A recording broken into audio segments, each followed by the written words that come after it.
Well, hello, District 75. This is Lance Miller, and thank you very much for asking me to give you a little insight into storytelling and storytelling as it relates to speaking. There's no question that excellent speakers are excellent storytellers. And to really get the point across to your audience, we need to engage them emotionally. As we talk to the fact that we're talking to people, we're talking to human beings, we're not talking to computers. We're not a bunch of digital programmed machines that we can program zeros and ones in. Otherwise, we would just program in world peace and we'd have world peace. And anybody who knows anything about the world, we know we don't have world peace right now. We're emotional beings. We have senses, we have feelings, and we have to connect with those through the heart in order to connect to the mind and make an image in the mind and say something that will affect somebody, and they'll carry it with them out in their life, and they'll live a different life because the words that we spoke.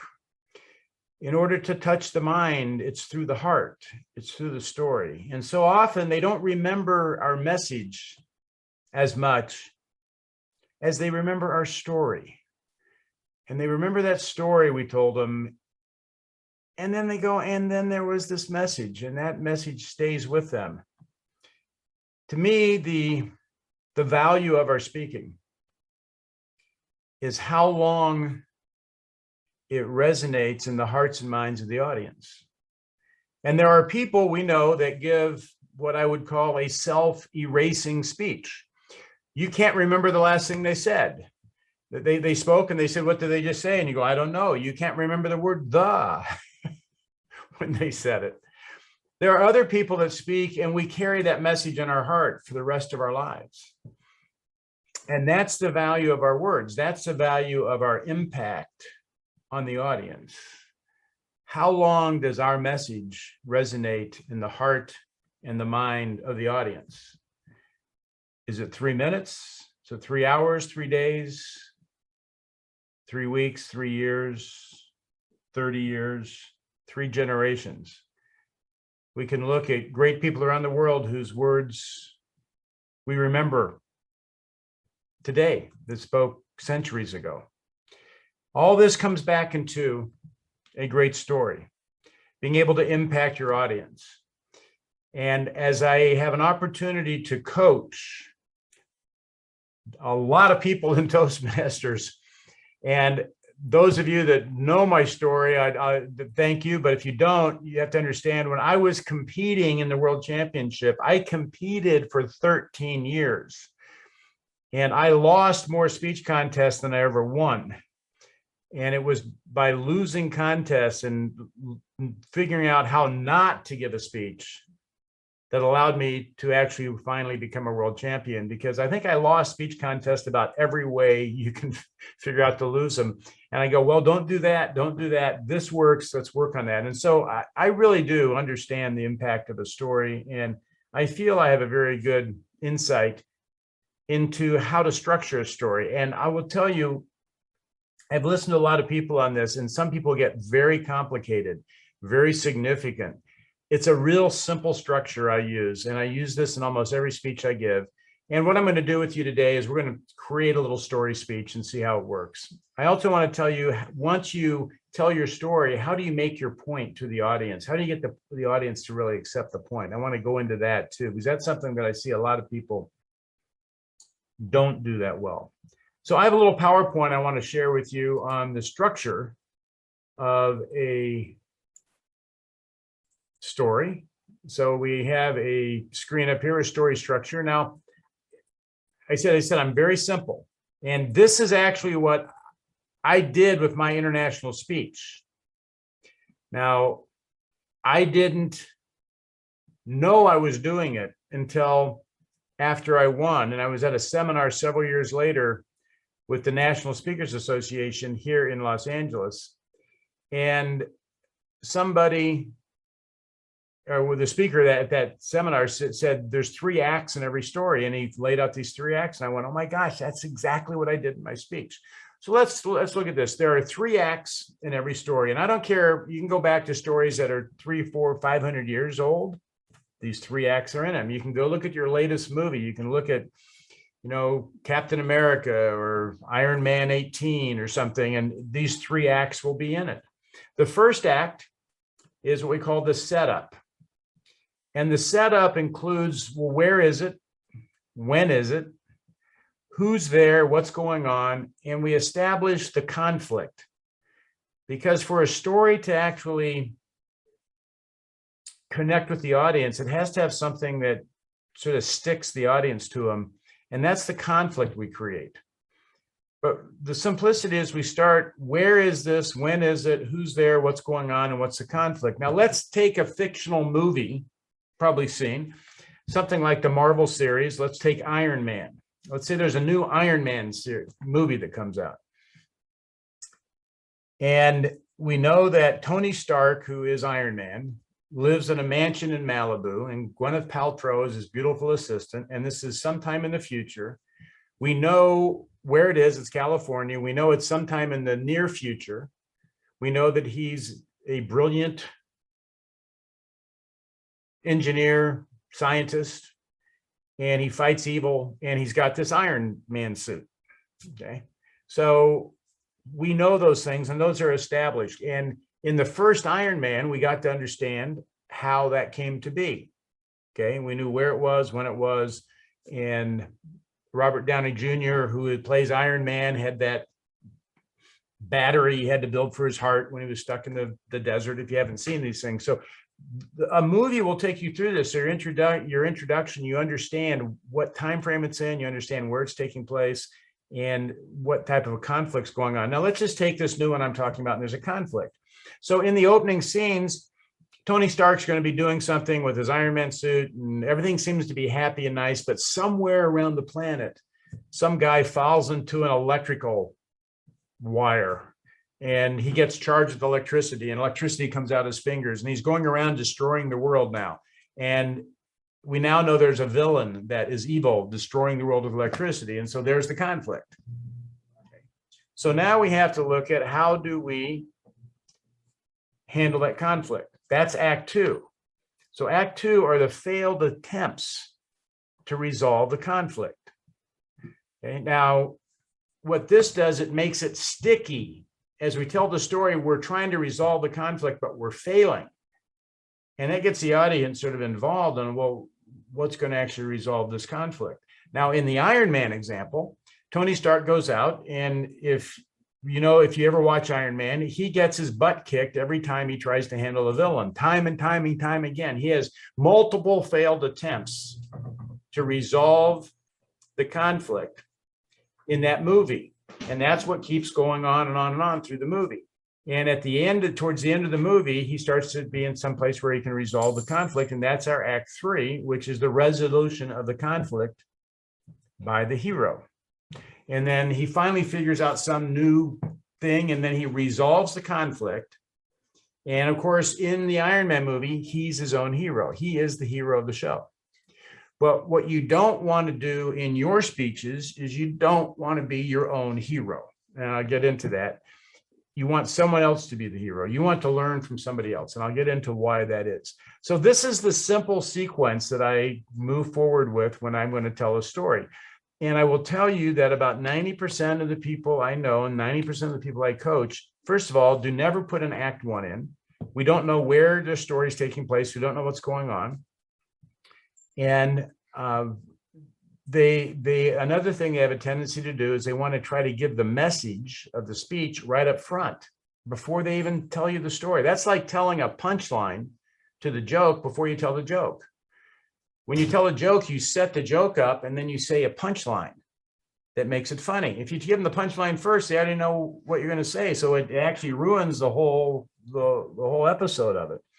Okay. So what we want to do here is really look at how can we simply put these things in place so that it works. So what I'm going to do is I'm going to give you a couple examples of this. Let me come out of screen share here.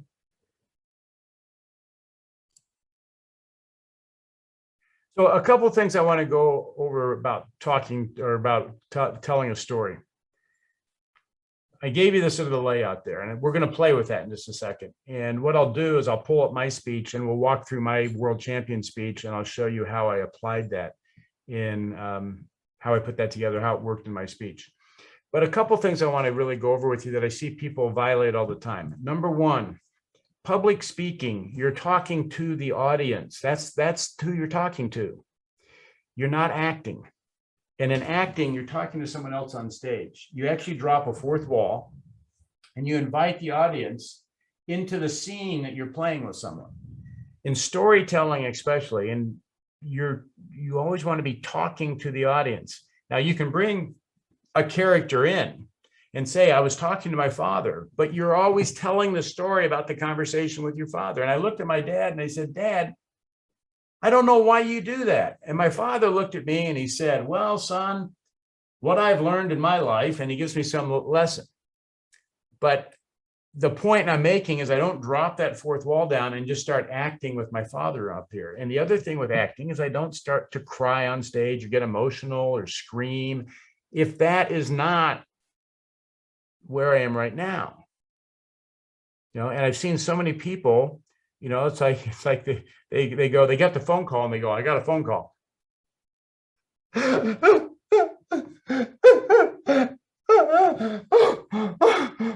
Now, you're watching me on video. Did you feel connected with me or did you feel disconnected with me when I went into my crying acting mode? Okay, so if you go, I remember I got the phone call and it was our family doctor. And he told me that my father had died. At that moment, I remember not feeling I could breathe. I felt like the world stopped. You tell the audience what's going on. You don't go into an acting mode and act it out. That actually disconnects you from the story. And the point I want you to think of, if you sit down in the living room in your house or at a bar with someone and you're telling them a story, you don't have a tendency to go into an acting mode when you're telling somebody a story at your home or, you know, over a drink someplace. You're telling them the story and you're describing it to them, but you're talking to that person when you're doing it. So the same thing holds true with public speaking. You're talking to the person, to the audience all the time. I'm a big, and creating a clear picture is what you want to do. Here's one of the things that I realized happened. I had a picture in my mind, and my picture, let's say it had 800 data points in it. And I could see the entirety of the picture in my mind. And I would take 10 of those data points and tell the audience and think that they're looking at that picture with 800 data points in it. No, what we have to do as speakers is look at the picture we're painting in the mind of the audience. So as we describe something, what did we describe to the audience? You want to describe clear pictures. But one of the things I do to do that is I use a triad format, which is examples of 3. And you can over describe things and you can under describe them. You know, like a person could say, I went home to see my son. Well, who's the son? Is the son 8 years old? Is the son 28 years old? How do you do it? He was, I went home to see my son, Michael. He's an 8-year-old redheaded kid with freckles. Now you have a complete picture. Walked in, saw my 8-year-old son, Michael, red hair and freckles, smiling at me. Okay, you got a clear picture of what it was. Instead, I went home and saw my son, and we don't know what age your son is. We don't get a clear picture of your son. Okay, so I'm a big fan of using triads and descriptions to create clear pictures and clear images. When you're working with people, when you're describing people, describe the person. If you know the person's name, give them a name. Like I said, if I came home to see my son, Michael, I've heard so many speeches that somebody says, I went home and talked to my wife. Who is your wife? This is your wife. This is probably the closest person in your life. And you don't share that with the audience. I went home and talked to my wife, Rachel. You know, the thing I love about Rachel is that not only is she phenomenally efficient and clean, she has the sharpest wit of anybody I've ever met. Triad, efficient, clean, sharp wit. I just described Rachel to you. Okay. you could come back with, she always has a twinkle in her eye and a little upturn on the side of her mouth with a smile. And no matter how bad my day is, I know that she'll make it bright. Some description that you understand who Rachel is. Not, I went home to see my wife. I went home to see my son. And I don't know who your son is. Like I said, there have been so many speeches or stories I've heard where somebody says, I went home to see my son, and I'm picturing an 8-year-old kid. And like I said, he says, and he brought my grandson in the room, and I find out his son's 35 and he's got 3 kids. And that's not the image that I was getting in my mind. So give clear descriptions as you go through your story, clear pictures. A couple other points I want to make is that if you use quotes, the way you use a quote is you don't say, because Gandhi said, or Abraham Lincoln said. You say, I heard this quote from Gandhi, and when I heard the quote, this is what I realized, and this is what I did. The quote needs to come to you and then to the audience, not like, because Gandhi said. When I hear people say that, it's like, you don't believe me. You don't think I'm worthy of giving you this message. I'm going to bring Gandhi to the speech. You'll believe him. So you want to know, you are the author of this story. You are the one telling it. So if you have a quote you want to bring in, talk about how you found that quote when you read it, the effect it had on your life, and how it changed your viewpoint. That way you remain the person telling the story, and you're not bringing in some other figure on the story. Another thing I see a lot in speaking, and this is, to me, it's a mark of a very amateur speaker. And that is, in the middle of the story or the middle of the speech, they will ask questions. And they will talk about, I was so upset with my girlfriend, we were fighting. Has that ever happened to you? And people will do this repeatedly. This was the worst day of my life. What was the worst day of your life? And here's the thing, they never give you the chance to answer the question. Now, if you think about it, if you're talking to someone one-on-one, that's an extremely rude thing to do. If you ask somebody, do you know what time it is? And then you go on talking, or what was the worst day of your life? And then you go on talking. You never give them a chance to answer the question. They're sort of, what in the world? But a disconnect happens. People try to do that in their speaking because they're trying to connect with the audience. It actually has the opposite effect.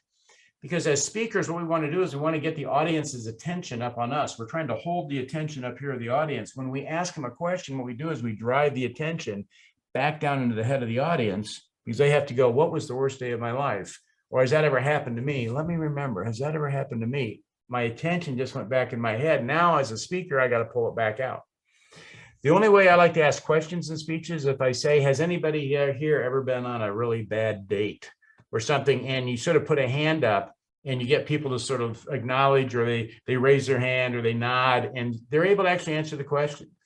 So those are the types of questions that I will use to interact and engage with the audience. But in a story, if you're telling the story, you don't want to break that story with all of a sudden, how many times have you had a problem like that? And the person, if they actually stop, they go, let me see, 1, 2, 3, 5, I don't know, maybe 15 or 20 times. You just took them out of your story. So no questions. Another point to watch, and I'll play with this a little bit, is clear transitions as you transition from one scene to another. And it's not necessarily one act, it's just one scene from another, that you want to make sure you're taking the audience with you, and you don't move them someplace that they don't expect, or you don't give them too much of a transition. It's like when I was going on a trip from Los Angeles to London, and I wasn't sure where I was going to stay in London. And you could say, so I got in the car and I drove to the Los Angeles airport, and we waited in line through security, and I got in the airplane, and I got my seat, and we got our meal, and we fly to London. I got off the airplane in London. This is like a huge transition. You're going through all this detail, and you're saying, so we hit LAX and headed off to London. We landed in London. I found a taxi, and I took you to London, but I did it in 2 seconds instead of this long transition. The other thing is, sometimes people don't put any transitions in at all. They said they're talking about they're in Los Angeles, and they go, but I didn't know where I was staying in London. I got in a taxi and headed for a hotel and told the taxi, and they never told us that they went to London. Okay, so you have to go back and listen to your speech and go, does the speech transition properly? And I'll just tell you, I probably coached in excess of 600 people in the different speech competitions. And these are major things that I see in their storytelling components. So let's have some fun and let's write a little story and let's just play with it ourselves and see how we can do this. Now, I started playing this. I haven't finished it. And just so you know, before I started to record this, I put this together and I said, okay, we're going to tell a story. We're going to use the 3 acts. So this is my story worksheet. The story, as you can see, is about leaving home to go to university, but you don't know where you're going to live once you get there. So that's the situation that we're going to talk about. Okay. Now, a lot of people would start this story off by saying, oh my gosh, I don't know where I'm going to stay. Will I stay on the street? Will I stay on a bus? I don't know. I don't know where I'm going to live. They would start the speech with that. And you don't know what they're talking about. Now, it's interesting is that one of the things I've seen with people, I'm going to pop out of here just for a second. I see a lot of people try to start a speech, a story, like a movie. And there's a car driving down a dark, rainy road or something like that. The thing you have to realize is that when somebody goes to a movie, they've picked the movie they're going to. So they know the title, they usually know the story, they know something about the movie, they know the actors in the movie, they've seen some previews or they've seen some pictures, they sort of know the time frame it's in. So when the movie starts, they're already ready to start listening to what's going on. When you come out as a speaker and start talking, they don't have any of that information. They didn't pick the story you're going to tell. You're going to start with the story. So it's very important that as speakers, we actually do the setup, which is the where was it, when was it, what's going on, what's the conflict. So let's look at how we can do this and just sort of play with this speech, this story, and create a little one, and then I'll walk through my world champion speech with you. So the story is I'm leaving home to go to university and I don't know where I'm going to live. So the opening act is when was it, or where was it, when was it, who is there, what's happening, and what's the conflict. Well, we know sort of what's happening. I'm going to university and I don't know where I'm staying. The conflict is I don't know where I'm staying. So we've got that. So here's just a little opening I wrote. Okay. And I wrote this based on my experience in the US. You could write this that I was in Mumbai or Hyderabad or Delhi or something like that, but I'm doing it in the US because I'm familiar with the US. So in September 1985, I sat in the living room of our house with my mom and dad, looking at my suitcases by the front door. I was about to leave my home in Peoria, Illinois, and head off to my freshman year in college at Northwestern University in Chicago. But there was one problem. While I had been accepted to attend the university, but due to an error I made on the application, I had not been accepted in university housing. I had nowhere to live. Okay, so when was it? It was September 1985. Where was it? We find out I'm in Peoria, Illinois. Okay, who's there? My mom and dad are there. What's happening? I'm with my mom and dad in the living room and we have this conflict. I don't know where I'm going to live. Okay. So that's the setup. We know that the setup. You can talk a little bit more about it. I said goodbye to my parents. I got in my car. I drove out of the driveway and I knew I was going to be on an adventure that would never change. We go into Act 2. Okay. So we have a transition here that we're going to fill in. As I said, as I drove to Chicago, I was thinking about my options. Where could I stay? I like triads, remember? So failed attempts to resolve the conflict. I'm going to put 3 failed attempts to resolve the conflict. That's going to make it sticky. So I said, well, my parents had paid for a hotel for 1 week, which is all they could afford. So I had 1 week to figure out where I was going to stay. As I drove in, to the university, at least I had a place to land. And again, we could talk about the drive up there. As I came in, I looked at the university buildings. I was excited to be there, but at the same token, I was looking at parking places because I thought maybe that's where I was going to be sleeping. Okay, so the first failed attempt, which is going to be a failed attempt, so we have a hotel for 1 week. So we know that's not a fix. So the second one is the next day I go to the student housing office and to see if there are any rooms available in the university in the dormitories that I can move into. And they say, no, there's no rooms because of overcrowding. And again, we get into detail. I walked in, there was a line of 6 people. I waited 30 minutes. I finally got up to this, white-haired lady at the window and said, "Are there any rooms?" She says, "No, we're totally booked, overcrowded, maybe in 90 days. Well, I have a 1-week hotel. I don't have 90 days. Okay. So the next thing I went down to a coffee shop and started searching for apartments nearby. I found out that the apartments around the university were more expensive than the hotel I was in. Okay. All week long, I went to every building and knocked on every door, trying to find if there was a room someplace where I could stay. At the end of the week, I still didn't have a place to stay. So what's happened? I've got my parents paid for a week hotel. That didn't work out. I can't get student housing and the apartments are too expensive. We're making that sticky now for the audience. Now, I haven't written this yet. So resolution of the conflict by the hero. Now, as I said, you should not be your own hero. So we have to create a situation where someone else is the hero. The other thing is, in a story, we want to have something that resolves the conflict, but gives the audience a message. So I'm just playing with this right now. So I'm going to say that you have a friend from home who is doing work at a local church. And what we're going to say, okay? And we're going to say is doing, let's put it this way, community work.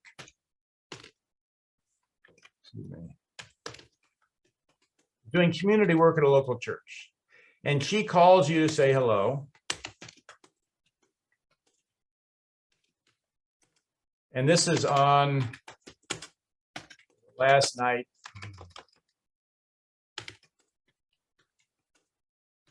You can stay in the hotel. Okay. She calls to say hello, and you have one more night in the hotel, and then you're on the street. You don't know where you're staying. You're totally freaking out and everything. And she invites you to do a community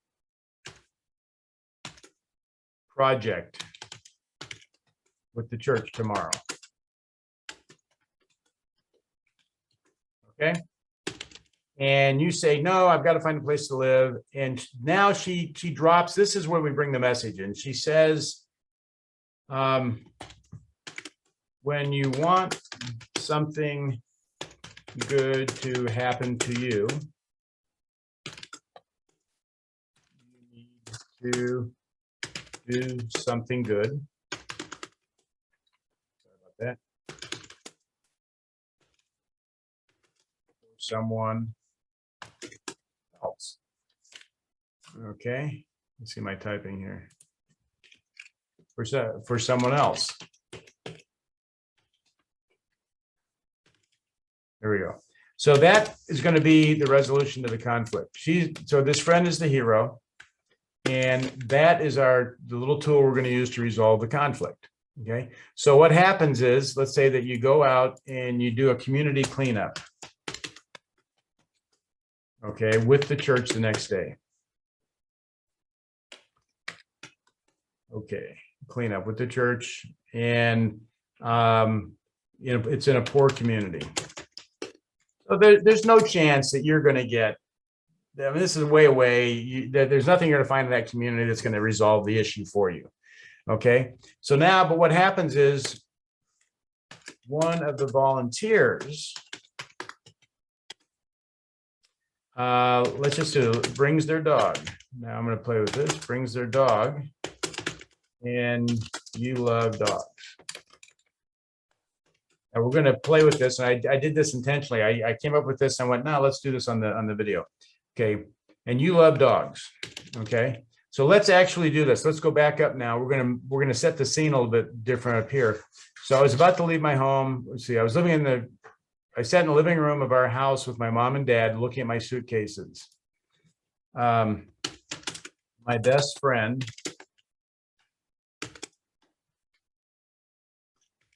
Rex, our 10-year-old golden retriever.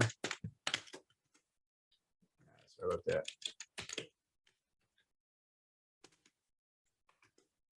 had a sad look on his face as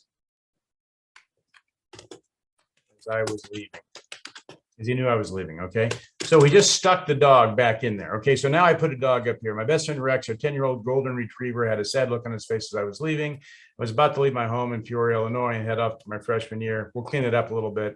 But I put the dog back in the opening. So now I come down here. One of the volunteers brings their dog. You love dogs. It's a golden retriever. Okay. And you play with it.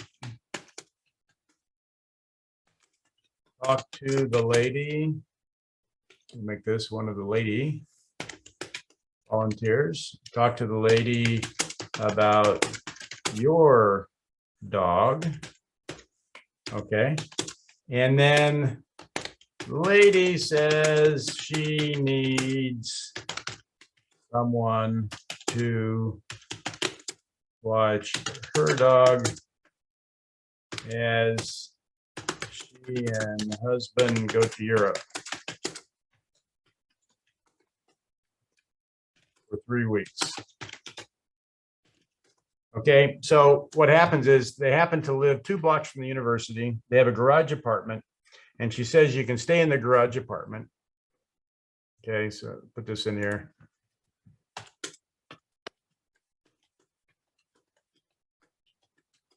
Blocks from unit, sorry about that, university.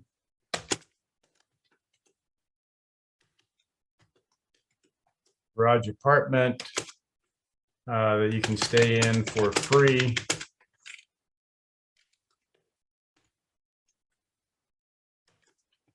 If you take care of the dog.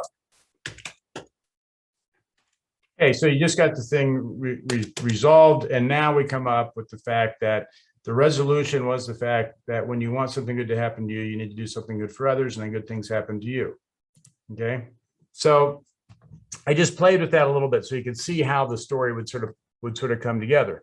Now, there's a specific thing I want to share with you on, and I hope you got that. There's a lot more we can go in with it, but you saw how I created a situation, laid it out. You didn't know what was going to happen. We had failed attempts. You didn't know what was going to happen. I come up with a hero that's not me. The reason you don't want the hero to be you is it makes you sound really smart and arrogant in front of the audience. The other thing is, if you're sitting there with the audience and the hero is somebody else and the message comes from somebody else, the audience can receive the message the same way you receive the message. If you're trying to give the audience the message, it's coming from you, and you become the authority.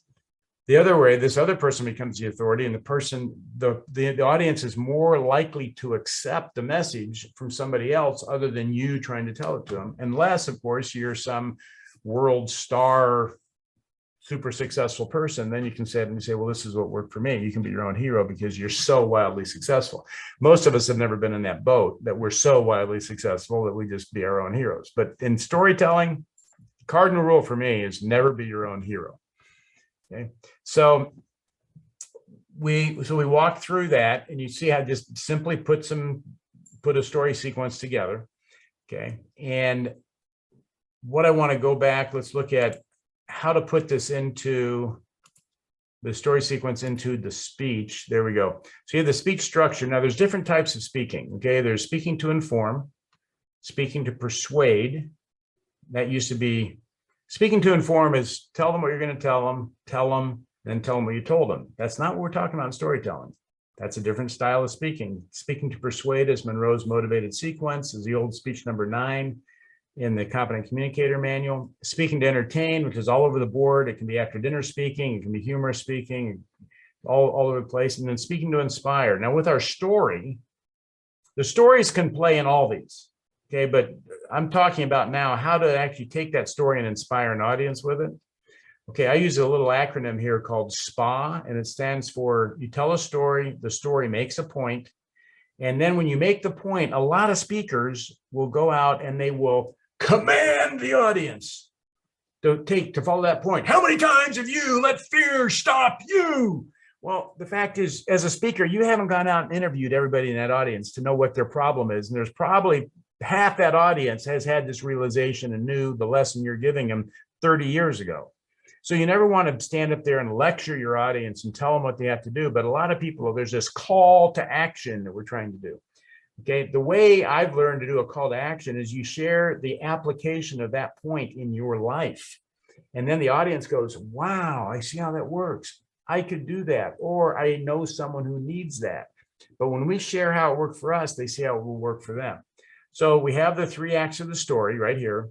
You set up act 2, failed attempts, resolution by the conflict by the hero. Okay. And the resolution of your story is the point of your story. Okay. So that how this conflict gets resolved, that's the point. Then you take that point and you say, how did you apply that point in your life? And you should give at least, I always look for, again, triads, 3 examples of how I applied that point in my life. Okay. So that's that one. And I'm back here. Let's see what's going on. And let me see what I can do here. I'm going to pause this for a second because I got to pull my screen up. Okay, so let's look now. I'm going to bring my world champion speech, and we'll look at how the storytelling aspect works on my speech. And I'm going to stop it as we go through and watch it. So this is right at the beginning of the speech, and we're going to see how long it takes me to get through Act 1.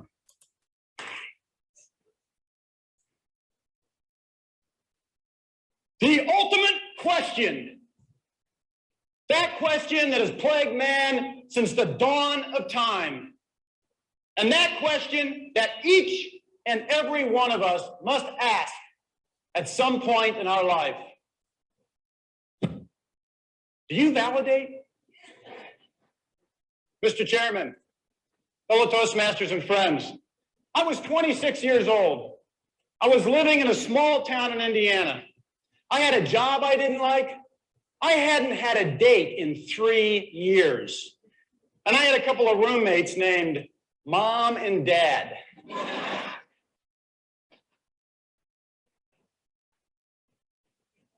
I felt like my life was going nowhere. So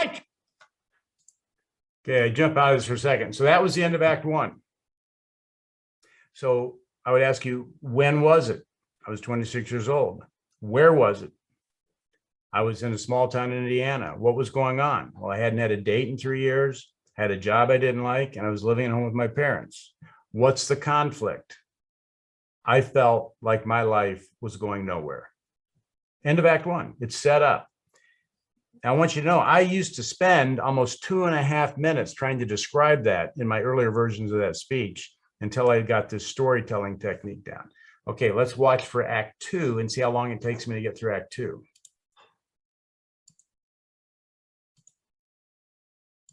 took control. I left my home and my family, and I headed to Los Angeles to start over. 6 months later, I had a job I didn't like. I was dating a girl who was trying to make me better by pointing out all of my faults. And I had a couple of roommates that made Dumb and Dumber look like Einstein and Oppenheimer. I had changed everything in my life, but nothing had changed. I still felt like I was going nowhere. Okay, let me jump out of here real quick. That's the end of Act 2. Now, you also notice I'm using triads, and I'm using triads of things everybody has experience with: jobs, dating, and moving in and out of their parents or having roommates. Okay, living at home, having to move away from home, and having roommates. That's, everybody can relate to that. There were a lot of things I could have picked, but I picked 3 things that everybody usually has some sort of an issue with. So that's the end of my second. Those are 3 failed attempts. I still feel like I'm going nowhere. I have not resolved the conflict yet. Okay, let's look at Act 3.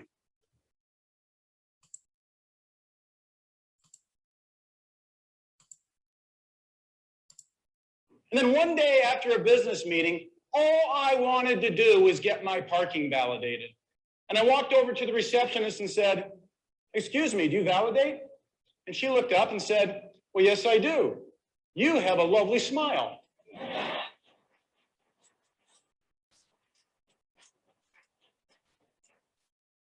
Okay, I'm going to jump out here for just a second. So that's where it shifts. But I work this part of Act 3, this realization. We see it happen right there, and she's the hero. But in order to really get the audience to duplicate it, it goes all the way through to a point, which I'll show you is the end of my Act 3.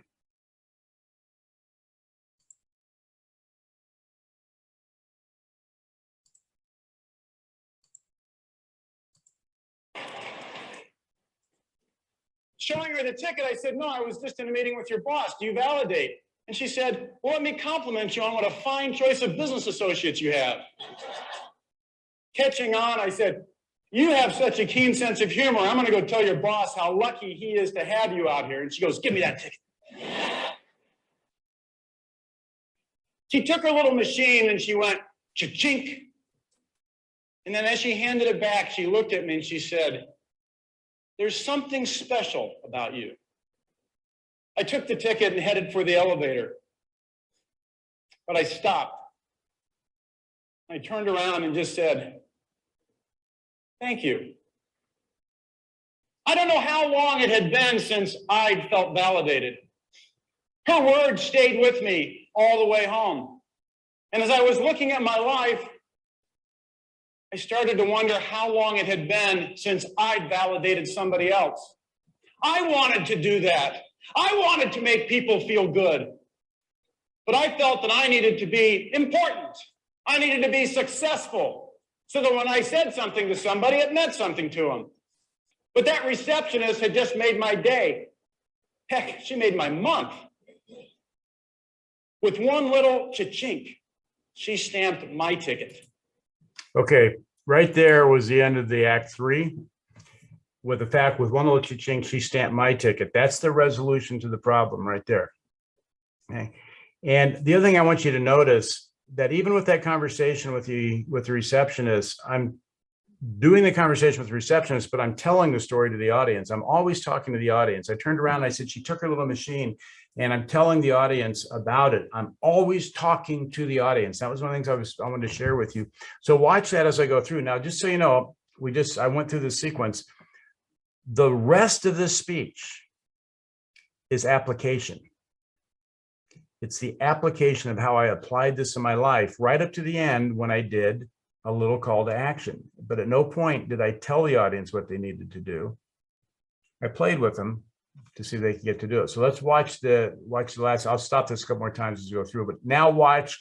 I've got the lesson. I don't start telling the audience you need to validate people. I don't start to do that.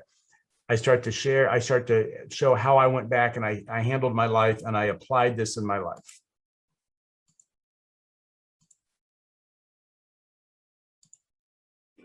And I thought, I can do that.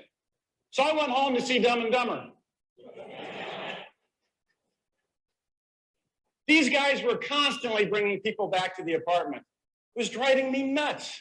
But I went in and I said, you make friends faster than anybody I've ever seen. And that is a gift. To see their faces, I swear they got smarter right before my eyes. Cha-chink. I went to see my girlfriend, and I thanked her for caring enough about me that she wanted to see me be as good as I could be. You know what? She got nicer. Cha-chink. I went to work, and I thanked my boss for hiring me. He'd done me a favor, and I started to enjoy my work a lot more. Cha-chink. I used to think I had to be important before I could validate other people. I used to look at people as obstacles to my success. But what I discovered was I became important when I validated other people. I became important to that person and that person. People were the pathway to my success.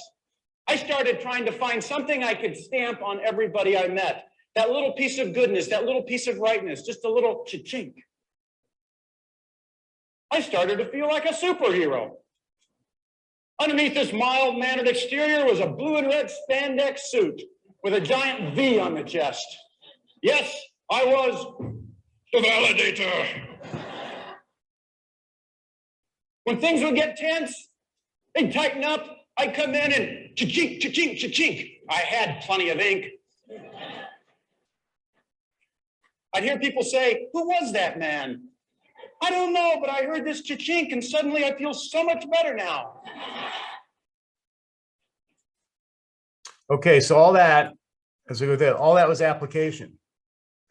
Now, here I start to transition over into a little bit of a call to action. At no point have I really invaded the audience's privacy on anything. At this point, I do, but I do it in a very gentle way that makes the point. But what a lot of speakers would do is, you'll see what I do is I ask them, do you know what's wrong with you? And most speakers will tell them what's wrong with you. I ask them what's wrong with you and I answer that question. So let's watch this.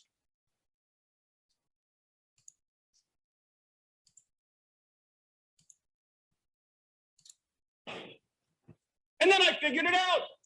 You know what's wrong with the world? You know what's wrong with me? Do you know what's wrong with you?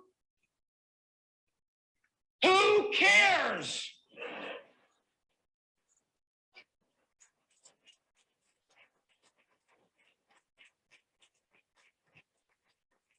The question is, what is right with the world? What is right with me? What is right with you? The common denominator of all humanity is the fact that we are human. We are by nature imperfect. It takes no special talent to find an imperfection in another person.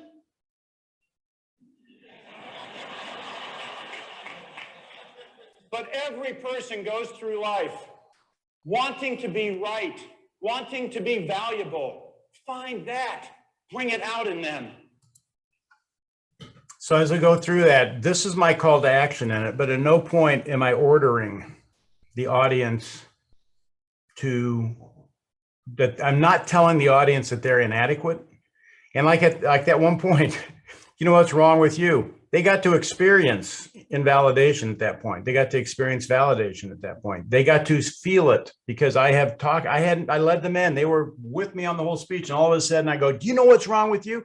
And all I had to say that your problem is that you invalidate people when you find what's wrong with them instead of what's right with them. And if you would just start finding what's right with them, everything would go right, but you don't do that. See, that's what a lot of speakers do, but I didn't do that. When I ask what's wrong with you, I've had so many people that were in the audience sat there and said, oh no, what's he going to say? And when I said, who cares? They got to experience, oh my gosh, doesn't matter what's wrong with them. They got to experience validation. And that's what really drove that point home. So let's just watch how so then I explain, I'm doing this call to action. This is the problem of the world, problem of the nations, you know, religions, businesses, whatever. This is the families. I think families, businesses, whatever I had in there. This is the problem. We seek to find what's wrong instead of what's right. This is the problem that, you know, on it. So this is the ultimate question as I go through this. Now let's look just the end of the speech here. I started to discover in my life that I got what I validated. I found out that I brought out the goodness, the value in others by validating that. We have a lot of problems in this world, but I've learned that there is not a problem that exists between a parent and a child, between a husband and a wife, between a worker and his employer, or between races, cultures, or nations that does not stem directly from an inability or an unwillingness to validate the rightness, the value, and the goodness in another.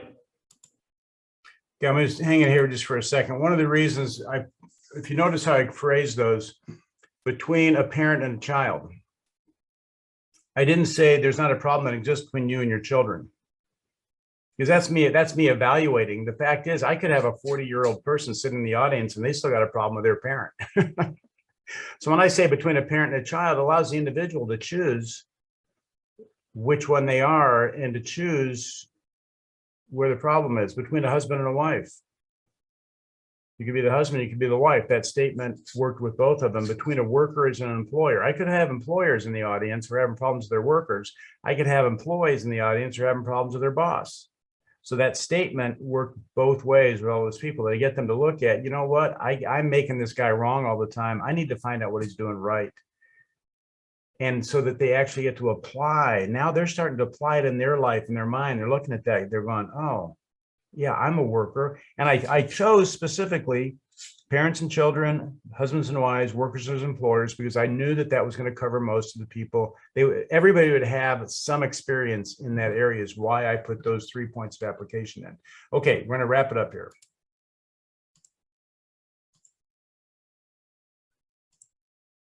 This is the ultimate question. Do you validate?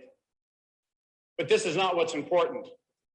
What's important is, can you Can you Can you You've been a great audience. Okay. And just a little secret here. I came up with that ending, can you cha-ching? At the end of the third speaker, I was the 8th speaker. I was watching the speeches and I went, my whole thing in my speech, I go, I want my audience to actually take action. I don't want them to sit there and go, that's a nice idea. I want them to do something in the physical universe. I want them to do something that they actually take action on this. And that's why I asked them, can you cha-ching? And I wanted them to at least say that would carry with them longer. I wanted them to take that message home in their heart on that. So I've actually probably gone way over the time for you guys. It's been fun to put this together for you. So there's a lot in storytelling. There's a lot in it. And, you know, I recommend play with it. Have people look at your speeches. Does it make sense? Ask them what images they get when you describe something. These are the things I had to do. Is I would write speeches, have people look at them, or get feedback in my club. Unfortunately, I have a really great club.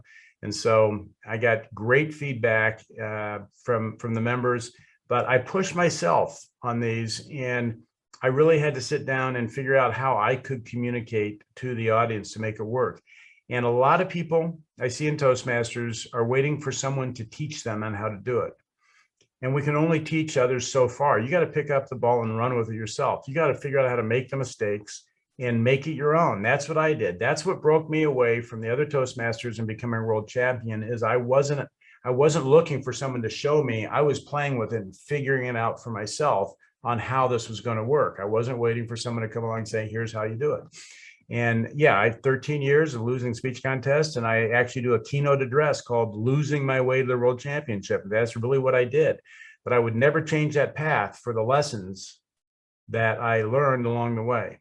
So I wish you the greatest success in your speaking, the greatest success in your storytelling, and the greatest success in touching the hearts and changing the minds of the world. And together, through speaking and caring and loving, we can build a better world.